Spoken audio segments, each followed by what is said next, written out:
আগামী September October থেকে স্থানীয় সরকার নির্বাচন শুরু হতে পারে বলে জানিয়েছেন স্থানীয় সরকার পল্লী উন্নয়ন ও সমবায় প্রতিমন্ত্রী মীর শাহে আলম। সকালে সচিবালয়ে নিজ দপ্তরে সাংবাদিকদের সাথে আলাপকালে তিনি জানান, ইউনিয়ন পরিষদ, পৌরসভা, উপজেলা, জেলা পরিষদ ও সিটি কর্পোরেশনের নির্বাচন আগামী 1 বছরের মধ্যে সম্পন্ন করার পরিকল্পনা রয়েছে সরকারের। নতুন আইনে দলীয় প্রতীক ছাড়া সাধারণ প্রতীকে মেয়র ও কাউন্সিলর নির্বাচন অনুষ্ঠিত হবে বলেও জানান প্রতিমন্ত্রী। নতুন সিটি কর্পোরেশনগুলোর কার্যক্রম গতিশীল করতে চলতি অর্থবছরে প্রাথমিকভাবে 30 থেকে 35 কোটি টাকা বরাদ্দ দেওয়া হচ্ছে বলে জানিয়ে তিনি বলেন, বগুড়া সিটি কর্পোরেশনের জন্য দ্রুত বরাদ্দ দেওয়া হবে।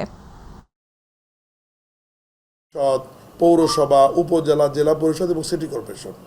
বাজেট ইতিমধ্যেই নির্বাচন কমিশনকে আমরা চিঠি দিয়েছি যে এই সমস্ত নির্বাচনে তাদের ব্যয় কত হবে। তারা সেই অনুযায়ী নির্বাচন কমিশনের যে বাজেটের ফরম্যাট, সেই ফরম্যাটে তারা এই 5টি স্থানীয় সরকারের নির্বাচনের জন্য তারা বাজেট প্রস্তাব করবেন এবং বাজেট অনুমোদন হলে আগামী সেপ্টেম্বর অক্টোবর থেকে আমার ধারণা, যেহেতু আমাদের মন্ত্রী মহোদয় এবং মাননীয় প্রধানমন্ত্রীর ইচ্ছা অনুযায়ী উনি যেহেতু বলেছেন যে 1 বছরের মধ্যে নির্বাচনগুলো শুরু হবে, তো বর্ষা মৌসুমের পরে শুষ্ক মৌসুমে পর্যায়ক্রমে ধাপে ধাপে 1 বছরের মধ্যে আমরা 5টি